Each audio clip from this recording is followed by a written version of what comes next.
Good evening. आप लोगों को हम 12th क्लास फिजिक्स चैप्टर 4 में एक बहुत ही इम्पॉर्टेंट टॉपिक बायो-सवार्ट का एप्लीकेशन है, उसको बताएंगे। बायो-सवार्ट लॉ, बायो-सवार्ट का एक एप्लीकेशन इसके पीछे लेक्चर में हमने बता दिया है। आप उसको जानना है तो पीछे का लेक्चर आप देख सकते हैं पीछे के वीडियो में।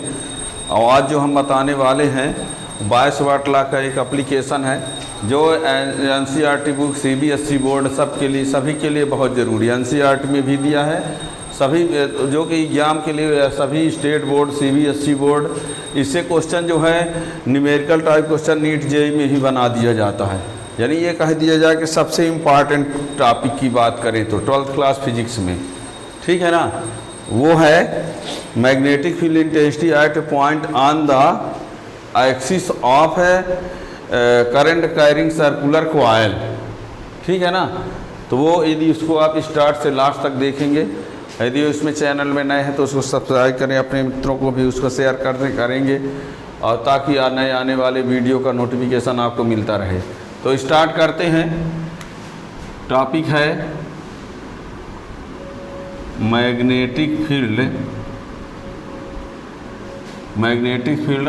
ए point on the axis of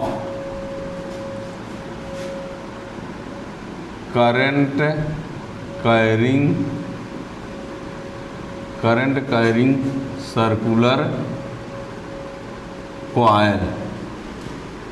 magnetic field at A point on the axis of current carrying circular coil, ये है टॉपिक, ठीक है ना। Magnetic field at A point on the axis of current carrying circular coil, ठीक है ना, ये है topic. Magnetic field at A point on the axis of current carrying circular coil, ठीक है ना। तो इसको पढ़ने के लिए आप लोगों को बता दें, ये बायो-सवार्ट लॉ का एप्लीकेशन है। इसमें बायो-सवार्ट लॉ dB = μ0/4 पाई आई dl sin θ/r², इस फार्मूला का यूज होगा, ठीक है। थीटा की वैल्यू यदि 90 है तो क्या हो जाएगा, dB = μ0/4 पाई आई dl/r²। मैग्नेटिक फील्ड की डायरेक्शन क्या होती है कि यदि क्या करें, यदि थंब जो है थंब करंट को बताए और पॉइंट को बताए फिंगर्स, तो पाम का नॉर्मल मैग्नेटिक फील्ड होता है। क्या है, थंब बताए करंट को, फिंगर्स बताए पॉइंट को, तो पाम का नॉर्मल मैग्नेटिक फील्ड होता है। पाम रूल नंबर ये आपको बता दें, पाम रूल नंबर 1 है ना, right hand palm rule number 1, ये भी पता होना चाहिए, है ना। हमने कहा ये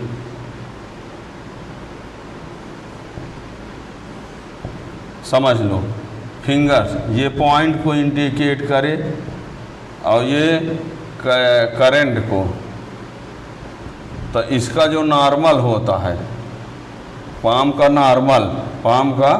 नॉर्मल जो होगा वो किसको बताएगा, मैग्नेटिक फील्ड को बताता है ना। यदि हम ऐसे कर लेते हैं, ऐसे कर लें और ये पॉइंट को बताए ये करंट को, तो इसका नॉर्मल अंदर तरफ यदि जाएगा तो वो, ठीक है ना।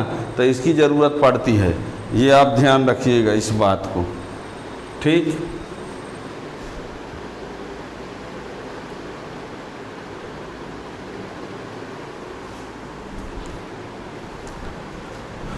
ये ऐसे हमने किया है, ये पॉइंट को इंडिकेट कर रहे हैं फिंगर्स, ये इंडिकेट कर रहा है करंट को, तो ये अंदर तरफ होगा इसका, ठीक है, नॉर्मल।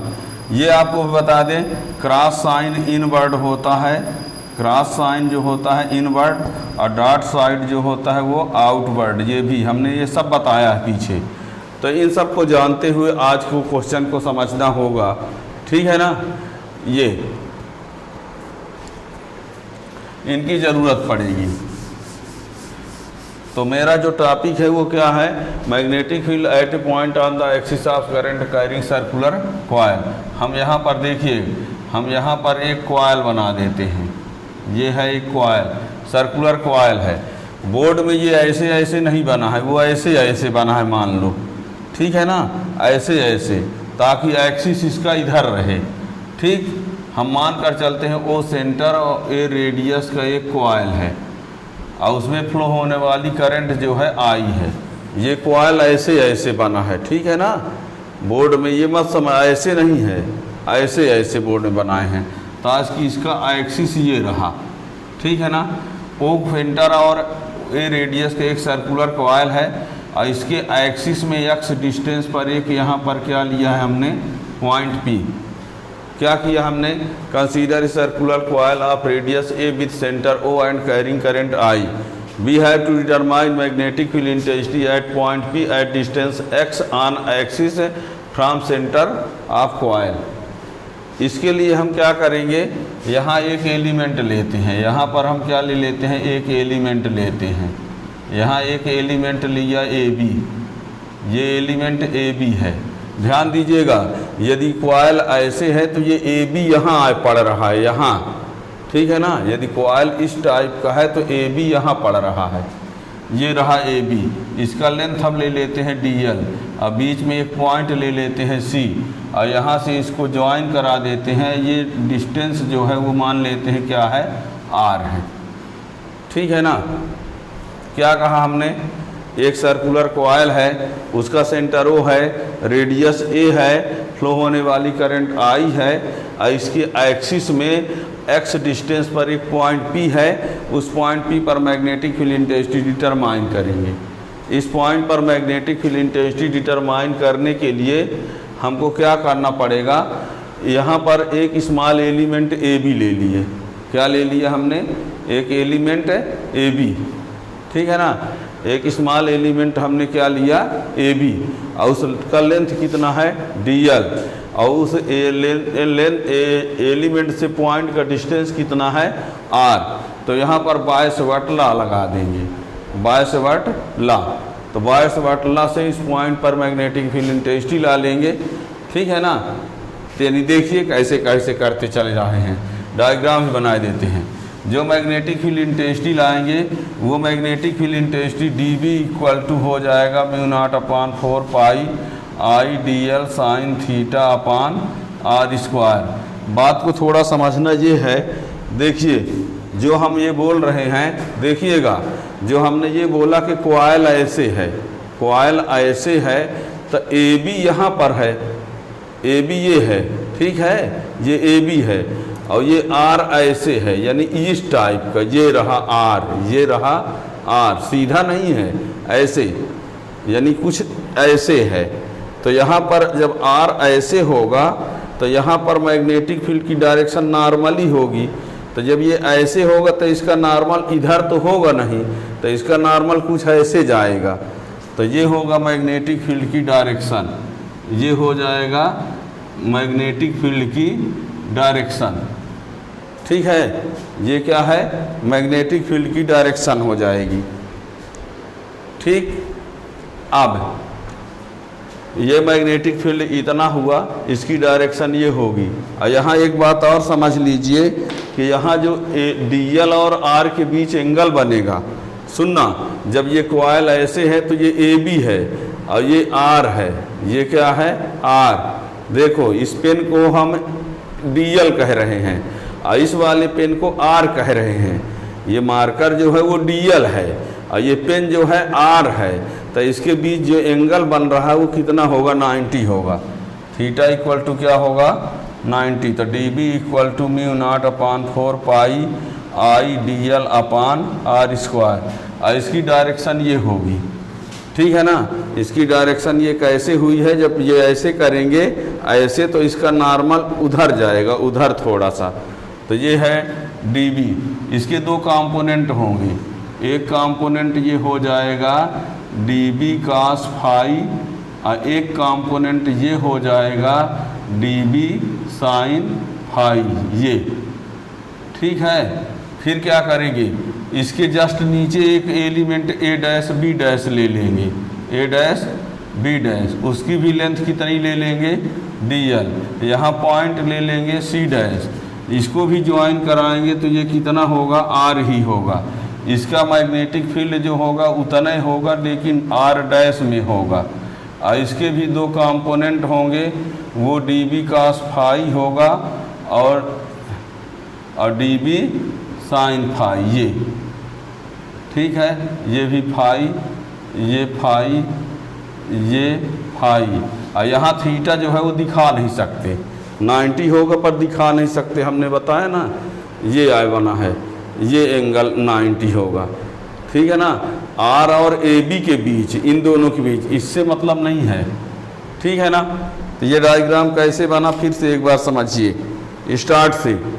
हमने कहा ओ सेंटर ए रेडियस का एक सर्कुलर कॉइल है, ऐसे आय बना है वो, उसमें फ्लो होने वाली करंट जो है आई है, इसके सेंटर से एक्स डिस्टेंस पर एक्सिस में एक पॉइंट लिया है हमने पी, और उस पॉइंट पी पर मैग्नेटिक फील्ड इंटेंसिटी डिटरमाइन करना है।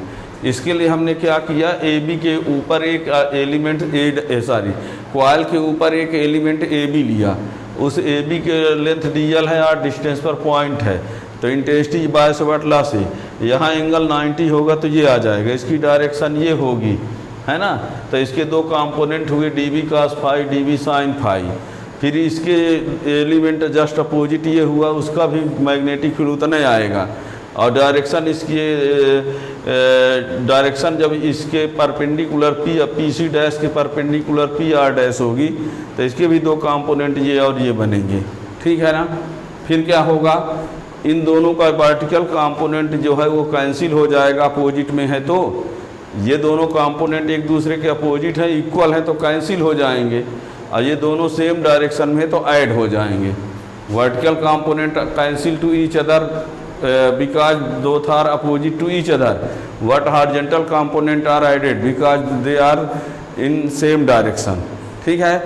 अब ये दो कंपोनेंट, इन दोनों का ये कंपोनेंट है, ऐसे यहाँ पर सुनिएगा, जैसे इन दोनों के लिए ये कैंसिल हो गया, तो ऐसे एक एलिमेंट यहाँ और यहाँ लेंगे तो उनका भी कंपोनेंट कैंसिल, यहाँ और यहाँ लेंगे तो उसका भी, यहाँ और यहाँ लेंगे तो उसका भी, यहाँ और यहाँ लेंगे तो उसका भी कंपोनेंट क्या होगा, वर्टिकल वाला कैंसिल होता जाएगा, हॉरिजॉन्टल वाला ऐड हो जाएगा। तो लास्ट में हम क्या लगा देंगे, सिग्मा dB sin फाई, ठीक। क्या कहा हमने, फिर से सुनना, जैसे इन दो element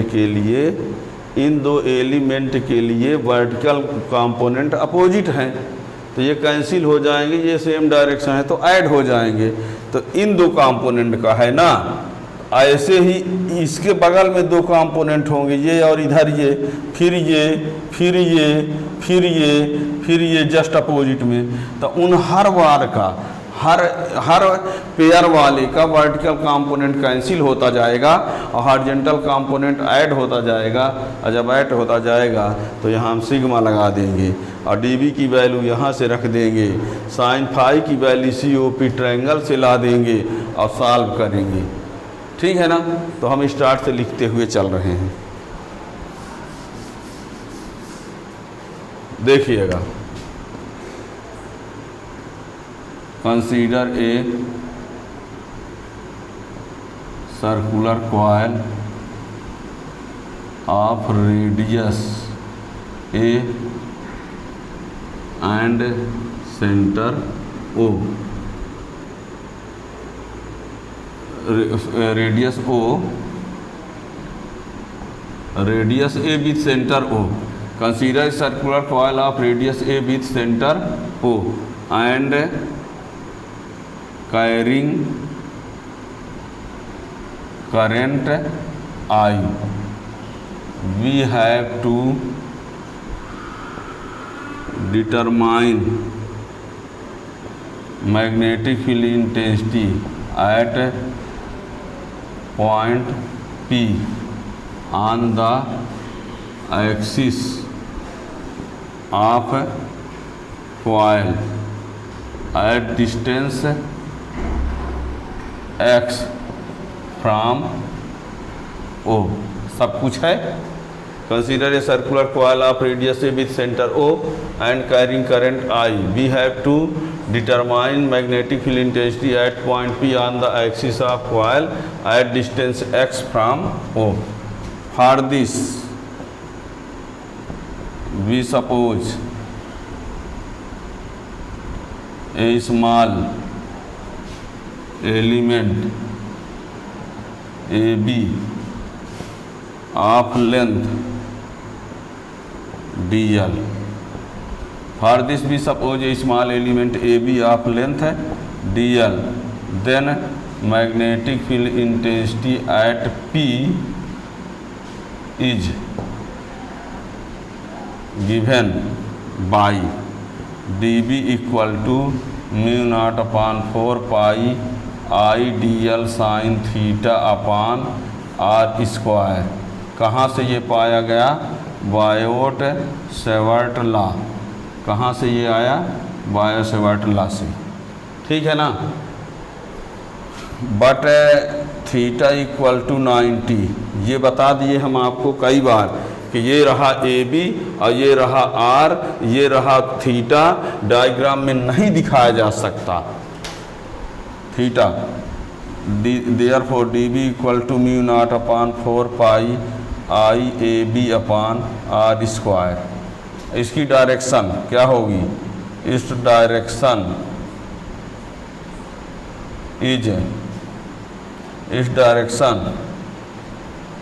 along P R perpendicular to P सी।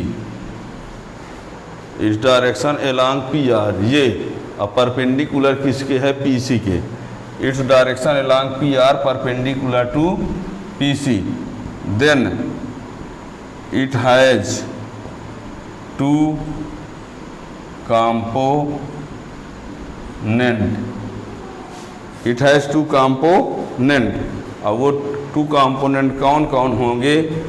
एक होगा D B cos phi along P N, इसको बोलेंगे वर्टिकल कंपोनेंट, और दूसरा है डी बी साइन फाई, ये है एलांग ओ पी, और इसको बोलेंगे हॉरिजॉन्टल कंपोनेंट, ठीक है ना।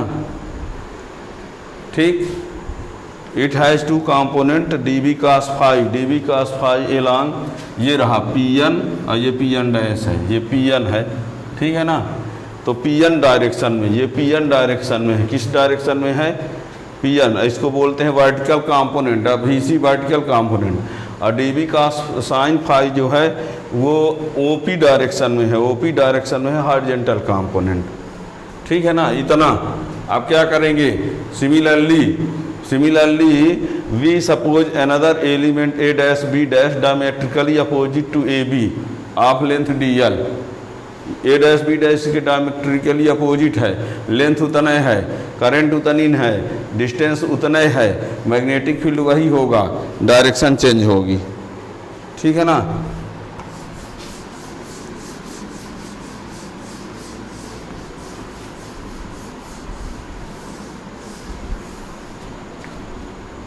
सिमिलरली बी सपोज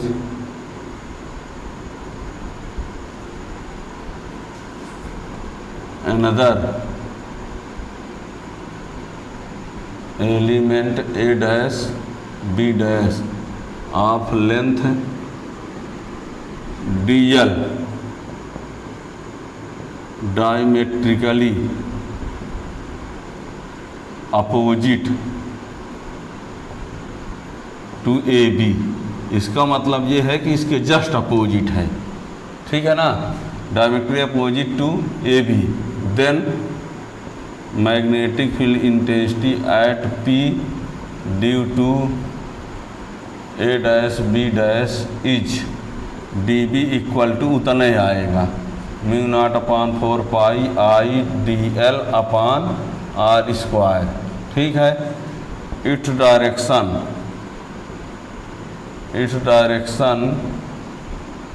along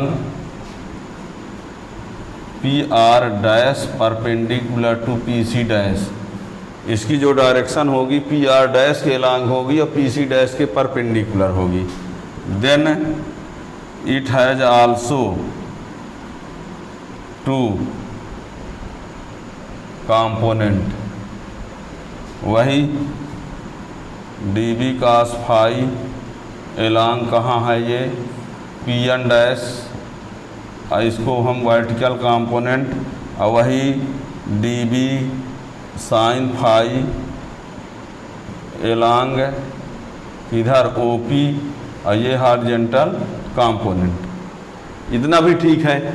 फिर क्या करेंगे, कहेंगे कि ये दोनों कंपोनेंट एक दूसरे के अपोजिट हैं और इक्वल हैं, तो ये कैंसिल हो जाएंगे, और जो डी बी साइन फाई वाले हैं वो सेम डायरेक्शन में हैं तो ऐड हो जाएंगे। ठीक है ना। तो लिखते हैं as P N and P N dash are in opposite direction,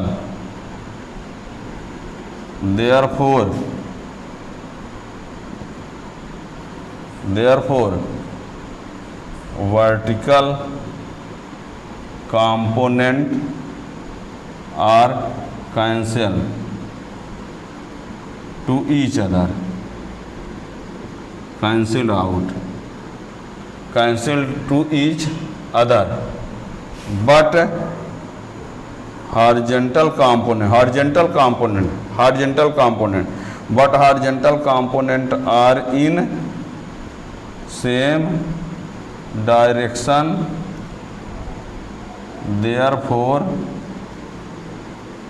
they are summed up, ये जुड़ जाएंगे। ये लाइन ध्यान रखना, पी एन डैश अपोजिट है तो ये वर्टिकल कंपोनेंट कैंसिल हो जाएंगे, और ये सेम डायरेक्शन में तो हॉरिजॉन्टल कंपोनेंट सेम डायरेक्शन होने की वजह से क्या हो जाएंगे, समड अप, जुड़ जाएंगे। और जुड़ जाएंगे तो यहाँ पर अब सिग्मा लगा देंगे, क्योंकि उस प्रकार के बहुत से कंपोनेंट मिलते रहेंगे तो इसलिए सिग्मा लगा देंगे।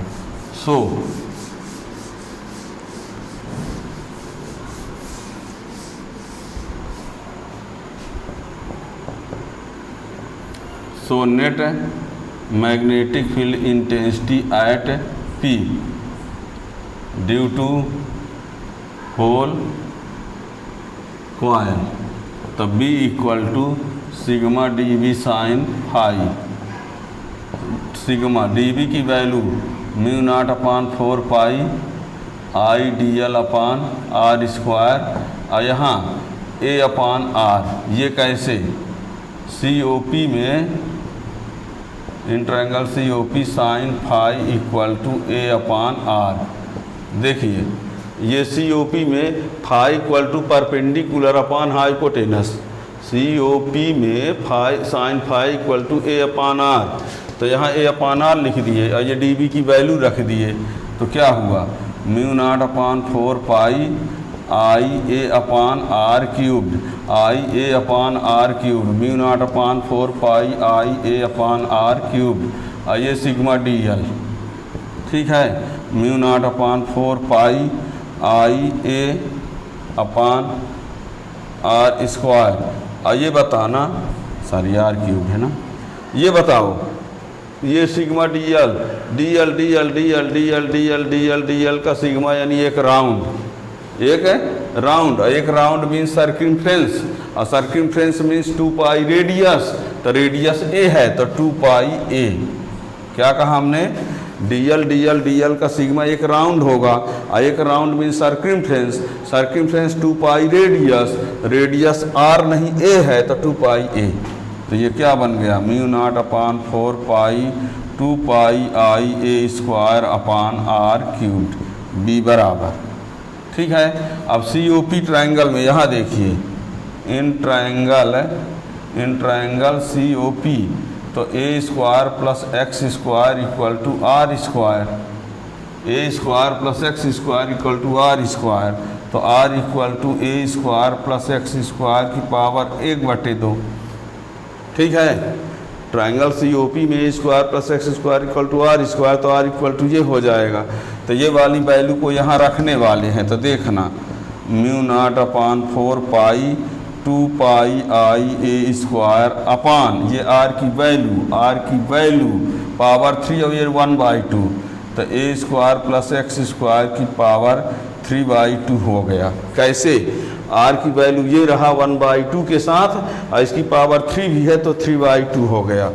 ये है magnetic field intensity at the axis of circular coil.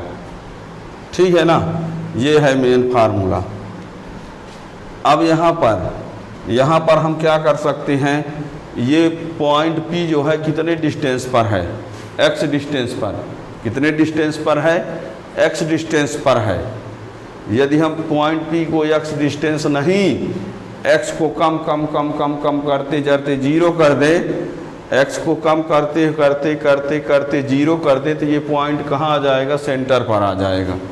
यदि हम x की वैल्यू को कम करते हुए जीरो पर पहुंचा दें तो वो जीरो रख देने पर x की वैल्यू को वो पॉइंट सेंटर पर आ जाएगा। ठीक है ना। तो यहाँ देखिए क्या लिखते हैं,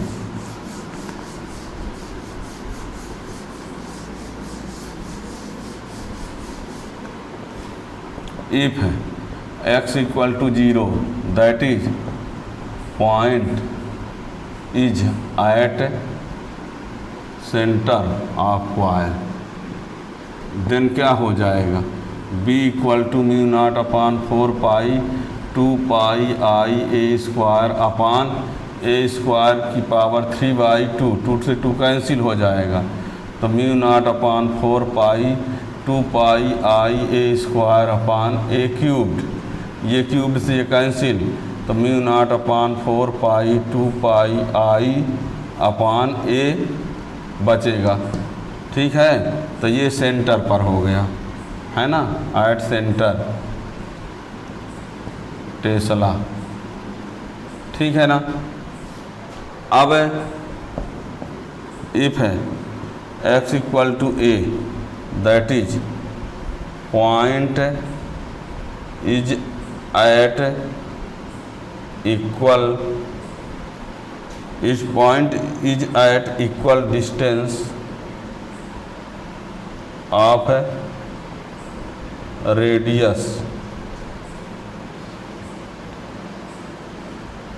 यदि हम पॉइंट को कहाँ ले लें, that is point is at equal distance of radius, यदि हम पॉइंट को रेडियस के बराबर डिस्टेंस पर ले लें तो क्या होगा? देन b इक्वल टू देखना mu naught upon 4 pi 2 pi I A square upon A square plus A square की पावर 3/2। ठीक है, ध्यान दीजिएगा इधर।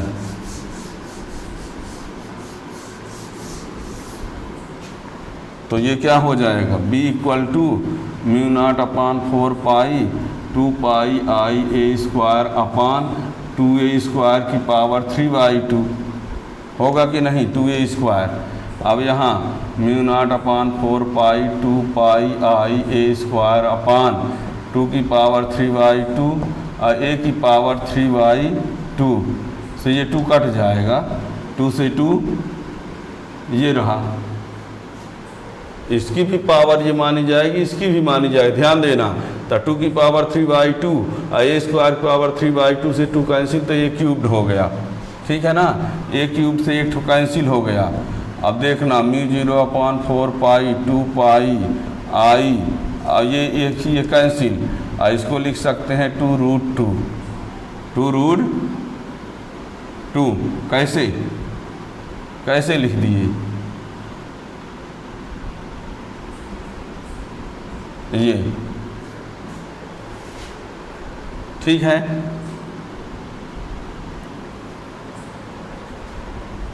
आ जाएगी तो ना ये, अरे यहाँ पर लिखा है 2 की पावर 3/2, इसको लिख सकते हैं 2 पावर 1/2 और यानी 2 की पावर 1 और 2 की पावर 1/2 और यही हो गया 2√2। ये लिखा हमने। ठीक है ना। अब बताना ये 1/2√2 और ये mu naught upon 4 pi 2 pi आई अपान ए ये आया। और ये जो है वो कहाँ का है, सेंटर का है, तो 1/2 रूट 2 और बी सेंटर ये आ गया। यानी क्या कहा गया, यदि सेंटर से यानी एक्सिस पर हम कोई पॉइंट लेते हैं, एक्सिस पर कोई पॉइंट लेते हैं और रेडियस के बराबर डिस्टेंस पर, तो वहाँ की जो इंटेंसिटी होगी 1/2 root 2 times of centre of intensity. ठीक है ना, ये आया।